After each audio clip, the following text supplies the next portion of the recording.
இன்றே டவுன்லோட் செய்து உங்கள் ஃபேவரட் ஷோக்களை என்ஜாய் பண்ணுங்க. உண்மையை சொல்ல போனா உங்க எல்லாரை விடவும் அதிகமா பாதிக்கப்பட்டது நான் தான்.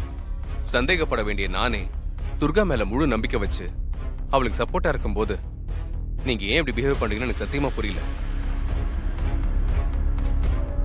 நீங்க ரெண்டு பேரும் மனசு தொட்டு சொல்லுங்க, துர்கா நமக்கு துரோகம் செஞ்சிருப்பான்னு உங்களால நினைக்க முடியுதா?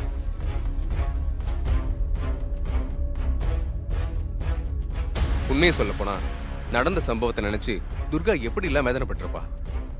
அவன் மனசு எவ்வளவு கஷ்டப்பட்டிருக்கும் அதை நீங்க கொஞ்சமாவது யோசிச்சு பாத்தீங்களா? எங்கேயோ ஏதோ ஒரு தப்பு நடந்திருக்கு, அது எனக்கு நல்லாவே தெரியுது. அதை நம்ம கண்டுபிடிக்கணும். ஆனா அது சம்பந்தப்பட்ட துர்காவால மட்டும்தான் முடியும். இந்த மாதிரி நேரத்துல நம்மளாம் துர்காவுக்கு துணையா சப்போர்ட்டா இருந்தா தானே துர்காவால மைண்ட் ஃப்ரீயா எதையும் யோசிச்சு செய்ய முடியும்.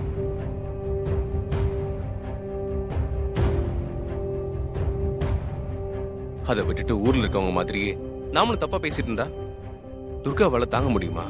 அவன் நொந்து போயிட மாட்டாளா? அவளால எப்படி ஆக்டிவா செயல்பட முடியும்? அதனால கொஞ்சம் புரிஞ்சுக்கோங்க துர்காவை. எனக்கு ஒரு விஷயம் நல்லா தெரியுது, துர்கா மேல எந்த தப்புமே இல்லை. அதுக்காக அந்த வீடியோ பொய்ன்னு நான் சொல்ல வரல. ஆனா அதை எப்படி வந்துச்சுங்கிற கேள்விதான் ரொம்ப குழப்பமா இருக்கு. அதை வச்சுட்டு நம்ம துர்கா மேல பழி போடுறது முறையில இல்ல. என் மனசுல பட்டதை நான் சொல்லிட்டேன், அதுக்கு மேல உங்க இஷ்டம்.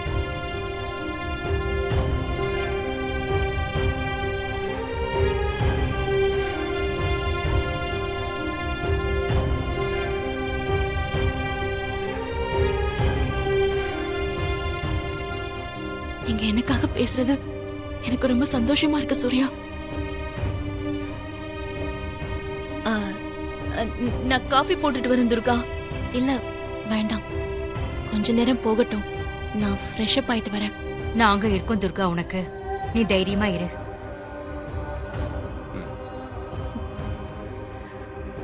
சரி. அம்மா, தேவிமா எங்க இருக்காங்க? அவ ரூம்ல தான் இருக்கா. சரி, நான் போய் பாக்குறேன்.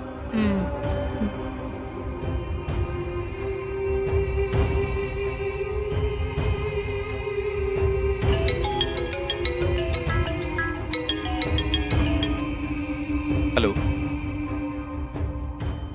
யாரு என்ன பத்தி என்ன நினைச்சாலும் பரவாயில்ல, சூர்யா என்ன நம்புறாரு, எனக்கு சப்போர்ட்டா இருக்காரு, அது போதும் எனக்கு.